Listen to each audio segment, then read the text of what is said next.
Dzień dobry, cześć. Witam wszystkich po małej przerwie spowodowanej dość intensywną eksploracją terenów, jakby to powiedzieć, zupełnie rowerowo nowych.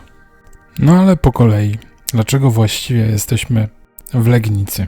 Otóż po analizie dostępnych opcji transportowych wyszło mi, że w kierunku południowym lepiej się udać Regio, a nie Intercity. Lepsza dostępność miejsc rowerowych i w zachodniopomorskim Regio, i w kolejach dolnośląskich brak wieszaków. Różnica czasowa pomijalna, pół godziny na korzyść Intercity. Jedna przesiadka w Zielonej Górze, dobre połączenie kolei dolnośląskich do Legnicy bez tłoku przy wsiadaniu, a z Legnicy do Szklarskiej tylko około 90 km.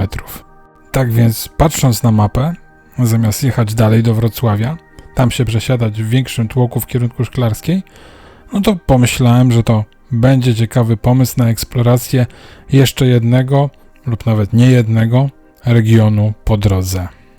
No właśnie, nie jednego regionu. Skąd ten pomysł jako całość? Otóż, jak wiecie zapewne z poprzednich filmów, już od jakiegoś czasu łakomie zerkałem na szlak od Ranysa w całości. Wiele osób zaczyna tę trasę od trójstyku granic, gdyż jest to opcja ze wszechmiar rozsądna, przede wszystkim ze względu na profil wysokościowy trasy. A mówiąc prościej, od trójstyku jest już po prostu płasko. Ale tak naprawdę szlak od Ranysa zaczyna się przy źródle Nysy na Pogórzu Karkonosko-Izerskim. Więc pomyślałem sobie, żeby tam dotrzeć i jak najwięcej zwiedzić po drodze w ograniczonym jednak czasie. To najlepiej będzie się tam dostać od strony Szklarskiej Poręby, i dalej przez Góry Izerskie. Jak się zapewne domyślacie, wyszło parę kilometrów oraz parę metrów podjazdu, tak więc, żeby cała ta opowieść miała ręce i nogi, muszę to podzielić na kilka odcinków. Dzisiaj postaramy się dojechać do Szklarskiej Poręby, a jeżeli okaże się, że to zbyt dużo naraz, to kolejne części będę starał się dopasowywać jakoś. Ale, żeby was nie zanudzać, a i pewnie nie wszyscy są zainteresowani odrony są, w kolejnych tygodniach pojawiać się będą też takie normalne filmy. Może na początek 2 odcinki z pogranicza polsko-czesko-niemieckiego, a potem wrócimy na przykład do klimatów nadmorskich. To wszystko zależy od waszej reakcji. I wygląda na to, że podczas tego przydługiego wstępu przejechaliśmy Stare Miasto w Legnicy. Teraz trzeba się jakoś wydostać na obrzeża. A wygląda na to, że poza Starówką nie ma tu zbyt wielu udogodnień dla rowerzystów. Więc możliwie jak najkrótszą i jak najmniej ruchliwą drogą wydostańmy się na zachód od Legnicy, gdyż tam, według mojego teoretycznego rozpoznania, powinna znajdować się nie nazbyt uczęszczana droga o całkiem przyzwoitej jakości, którą od północy będziemy mogli objechać Złotoryję. I jeśli chodzi o ruch miejski, to mogę odetchnąć z ulgą. Natomiast to, co cały czas nie daje mi spokoju i nie będzie dawać, to grube chmury, które zalegają na niebie oraz niepokojący obraz meteo, na który zerkam w aplikacji Zoom Earth, gdzie radar deszczu sugeruje cały czas, że z zachodu będą przemieszczać się opady, które to tu, to tam będą a to trochę większe, a to trochę mniejsze.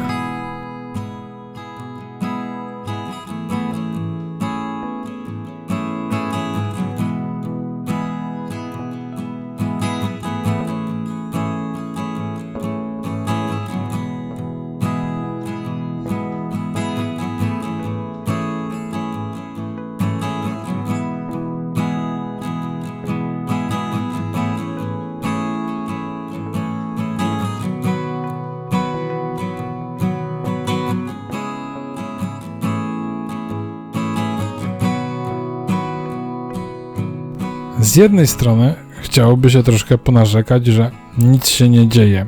Z drugiej strony jednak mam świadomość, że dzięki tej płaskiej drodze przez Nizinę Śląską, zanim dojadę do Pogórza Kaczawskiego, robię kilometry odległości w fajnym tempie i wyraźnie przemierzam dzisiejszy dystans do zrobienia.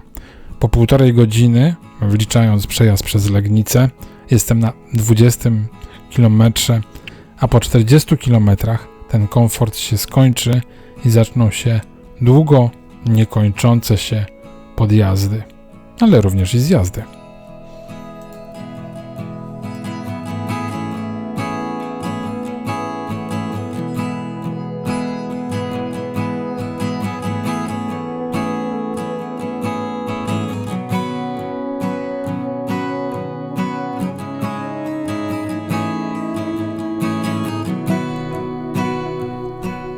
No i coś się pojawiło na horyzoncie.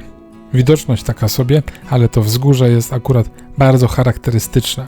To wilkołak wznoszący się na wysokość 367 metrów nad poziomem morza, pozostałość wulkanu, a raczej pozostałość z pozostałości, gdyż od początku XX wieku na zboczach wilkołaka trwa eksploatacja bazaltu, w wyniku której kamieniołomy skonsumowały już około 40% całej góry. Na części zboczy utworzono rezerwat przyrodniczy, ale to jest zawsze jak walka żywiołów. A propos żywiołów, coś zaczyna tak delikatnie mrzeć. Ogólnie rzecz biorąc, trasa z Legnicy nie jest bogata w miejsca, które można by nazwać takimi przeciwdeszczowymi pit-stopami. W okolicach 10 km było Dino w Gniewomirowicach, a następne jest w Pielgrzymce, gdzieś za jakieś 10 km. Więc chyba muszę troszkę docisnąć, tak na wszelki wypadek, gdyby mrzawce zachciało się eskalować.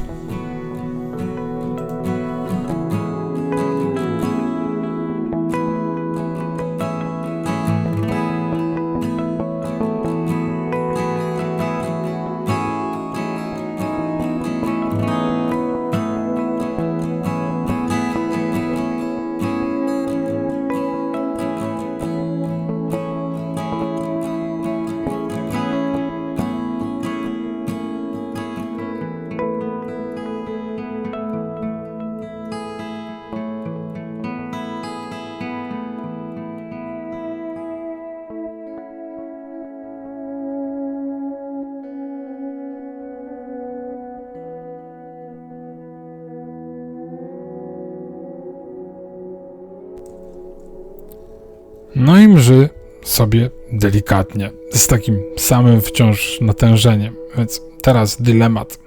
Robić sobie tutaj większą przerwę? Czekać na jakiś większy deszcz, który gdzieś tam na radarze zdaje się majaczyć? Czy cisnąć te kilometry, tak żeby mieć zapas czasu i odległości, mieć przejechaną połowę dystansu i chronić się potem doraźnie? Jest 14:30, przydałoby się do Szklarskiej dojechać na jakąś, no powiedzmy 19:30, więc jeszcze jakieś 5 godzin, jeszcze kawałek do połowy dystansu, ale za to wysokości dopiero się zacznie się też zaraz szczyt komunikacyjny, no i wtedy dobrze by było już uciec w jakieś bardziej boczne lub bardziej turystyczne rejony. Tak kalkuluję i zaczyna mi wychodzić, że lepiej jechać, póki gładko się toczę po względnie płaskiej nawierzchni. Wszelkie znaki wskazują na to, że jesteśmy już na Pogórzu Kaczawskim. Widać już wyraźnie szczyt Ostrzycy, której wierzchołek wznoszący się na wysokości 501 metrów nad poziomem morza jest symbolem regionu, znanego pod nieco poetycką nazwą Krainy Wygasłych Wulkanów. Według planu to jest właśnie mniej więcej połowa dystansu. Jest równo godzina 15. Za chwilę gdzieś tu będzie skręt i zacznie się pierwszy z 4 dzisiejszych podjazdów. Najpierw delikatniej, trochę bokiem zbocza Ostrzycy, a potem za miejscowością Bełczyna jeszcze około 70 metrów w górę do wysokości 425 metrów nad poziomem morza. I za tym, nazwijmy to grzbiecikiem, zacznie się długi, ponad 5-kilometrowy zjazd do Wlenia, gdzie zjedziemy jakieś 200 metrów łagodnie w dół.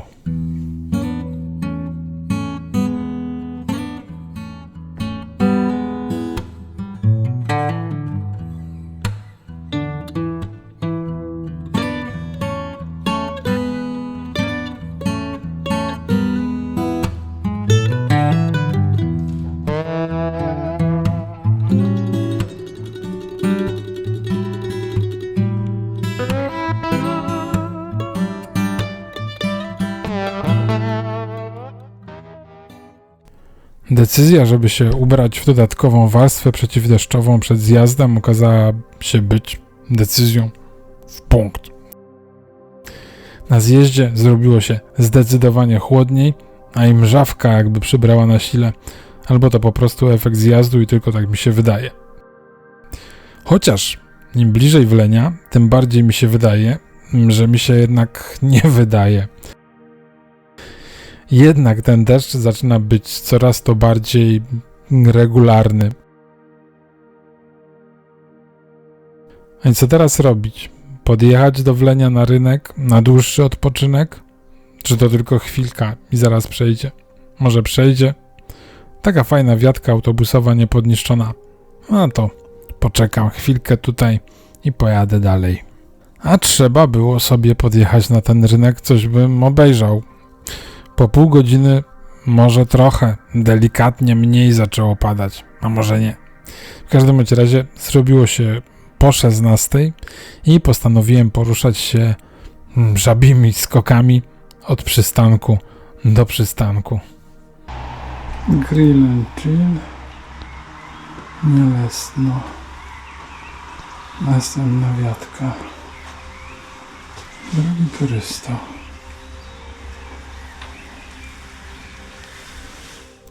Tak wyraźnie to przestaje siąpić w Pilchowicach wsi, albowiem Pilchowice wieś i zapora w Pilchowicach to z punktu widzenia rowerzysty, czy też piechura, dwa zupełnie inne miejsca, oddalone przede wszystkim o jakieś 50 metrów podjazdu, czy też podejścia na dość krótkim, końcowym odcinku przed zaporem.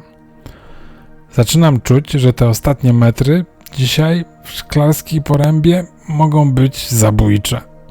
Więc przed samą zaporą robię sobie mały spacer, wypych, żeby zaoszczędzić sił przede wszystkim na przyszłe dni. Pogoda jest mało widokowa, ale i tak nie psuje to efektu na samej zaporze. Kamienna konstrukcja zbudowana w latach 1902-1912 jest drugą co do wysokości zaporą w Polsce po zaporze w Solinie, a jednocześnie najwyższą zaporą kamienną. W ramach jednej inwestycji wzniesiono również pobliski most w latach 1905-1906 wraz z budową linii Jelenia Góra-Żagań, kolej Doliny Bobru, która powstawała od 1902 roku. Bowiem zapora pełnić miała również funkcję energetyczną oraz od razu turystyczną, a linia kolejowa wraz z mostem na niej miała zapewniać dojazd do zapory. Jej wysokość to 62 metry, a długość w koronie 290 metrów. Grubość jej muru w podstawie wynosi 50 metrów, a w koronie 7 metrów i w chwili oddania do użytku była ona największą zaporą kamienną w Europie. Gdybyście chcieli się tu zatrzymać na nieco dłuższy postój, to na północnym brzegu możecie znaleźć karczmę, gdzie ceny, jak na tak turystyczne miejsce, wydają się być akceptowalne. Posiedziałbym, ale do mojej karczmy u kresu drogi brakuje mi jeszcze jakichś tak zwanych paru metrów w górę.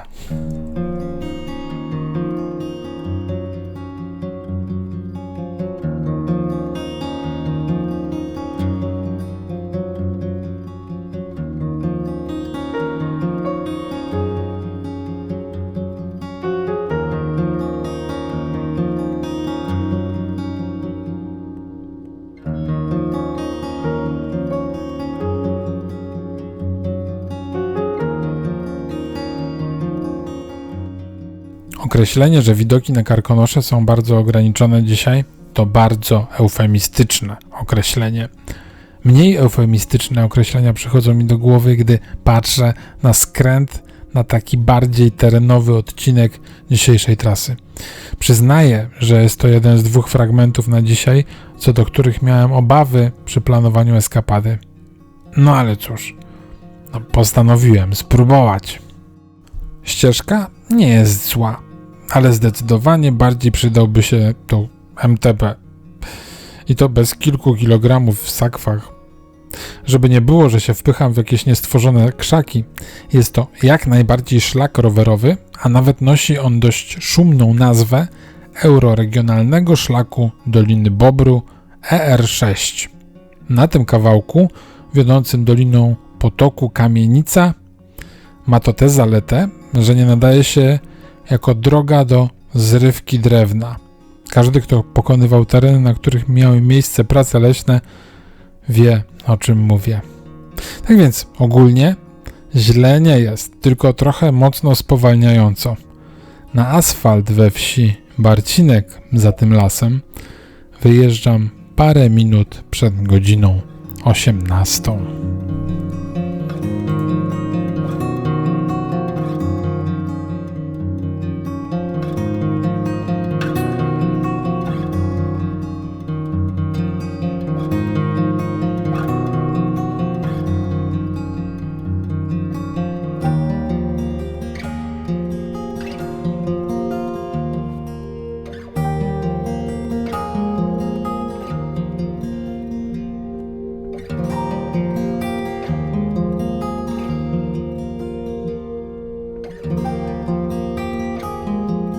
Z jednej strony według planu zostało mi niewiele ponad 20 km około do przebycia. Z drugiej strony przede mną jeszcze dwa wyraźne podjazdy. Pierwszy z nich to 10 km na zimną przełęcz. Tutaj wznios jest dość dobrze rozciągnięty. 3/4 odcinka jest bardzo niewiele nastromione, gdzieś do okolic wysokości 400 metrów nad poziomem morza, a pozostałe 125 metrów podjazdu jest na 2,5 km. Asfalt jest dobry i nawet nie pada za bardzo. Ale to bardzo staram się znaleźć złoty środek pomiędzy dociskaniem pod górę, przyoszczędzaniem sił i coraz bardziej nerwowym zerkaniem na zegarek. Mój zasadniczo optymistyczny, tak zwany scenariusz bazowy zakładał krótszą przerwę na deszcz oraz chyba przede wszystkim szybszą przeprawę przez tę Dolinkę Kamienicy. Czasowo miało to wyjść tak, że z zimnej przełęczy dla odpoczynku od siodełka miałem sobie zrobić mały spacer wypych na Bobrowe Skały i spokojnie zejść lub zjechać w zależności od okoliczności serpentynami do Górzyńca. Ten plan, bardzo korcący oczywiście, teraz widzę, że ma dwa mankamenty.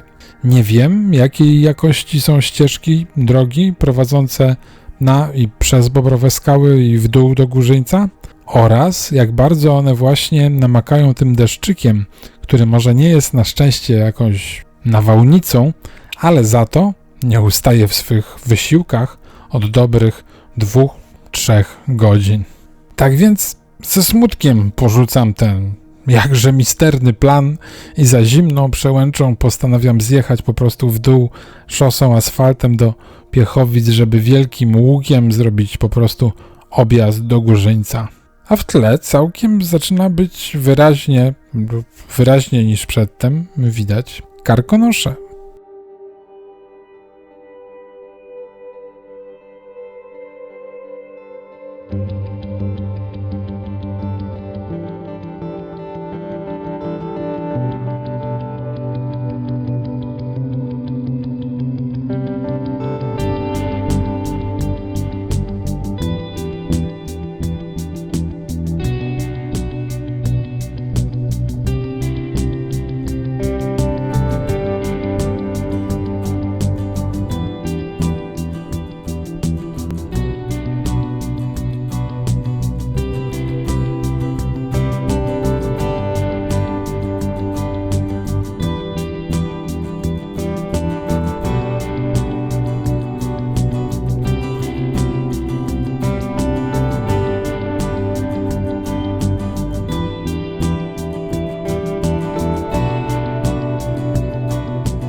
Gdyby nie wrodzona ciekawość, a wręcz powiedziałbym ciekawskość, to właściwie w Piechowicach powinienem sobie po prostu spokojnie poczekać i wsiąść w jakiś wieczorny skład kolei dolnośląskich do Szklarskiej Poręby i te parę ostatnich metrów podjechać w komforcie. No ale jak się człowiek uprze sprawdzić, co jest za zakrętem, a za tym przysłowiowym zakrętem mamy kolejne 200 metrów w górę. Tylko że na długości około 1,5 kilometra. Schody się zaczynają, gdy szlak, też rowerowy, opuszcza asfalt w Górzyńcu. No dobra, widać na mapie po poziomicach, że będzie wypych. Jednakże od miejsca, gdzie spotykamy szlakiem rowerowym żółty szlak pieszy, zdecydowanie rekomenduję zamianę roweru na MTB, najlepiej od razu elektryczne MTB. Ewidentnie jest to po prostu trasa zjazdowa do Piechowic. No oprócz tego, że jest to także szlak pieszy. No więc jak jest pieszy, to ja sobie teraz trochę pospaceruję ze swoim sztywniakiem z tymi tobołkami z tyłu. No dało radę ten wehikuł jakoś wepchnąć na górę, a w nagrodę to nawet zaczęły się jakieś widoki takie z, nazwijmy to, przejaśnieniami pokazywać. Ale o byciu na jakąś 19:30 w Szklarskiej Porębie Górnej, no to mogę zapomnieć. Albowiem o 19:50 to byłem przy stacji szklarskiej, tylko że dolnej.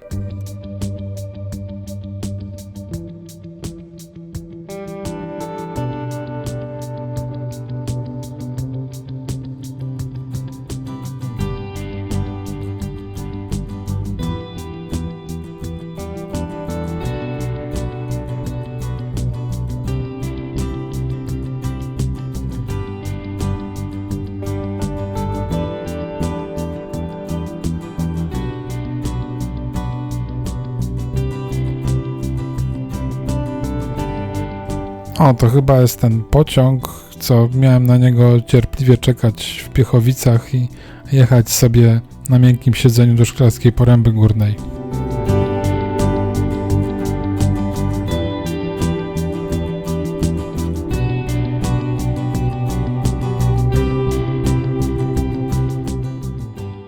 No a na sam koniec pogoda stwierdziła, że jednak uśmiechnie się do mnie i nie wiem, jak to określić, ale chyba wynagrodzi moje trudy i będę sobie mógł popatrzeć, a wy razem ze mną, na góry.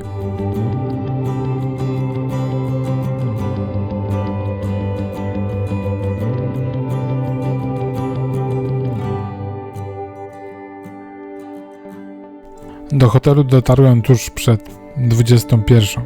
Na szczęście jedna ze szklarskich pizzerii, Habanero, jako nieliczna, była czynna do 23, więc to mi uratowało życie. Zdążyłem jeszcze na szczęście zrobić zakupy w sklepie z płazem w logo i zacząłem się zastanawiać, jak właściwie ma wyglądać mój następny dzień ze swoimi 135 km przez Góry Izerskie.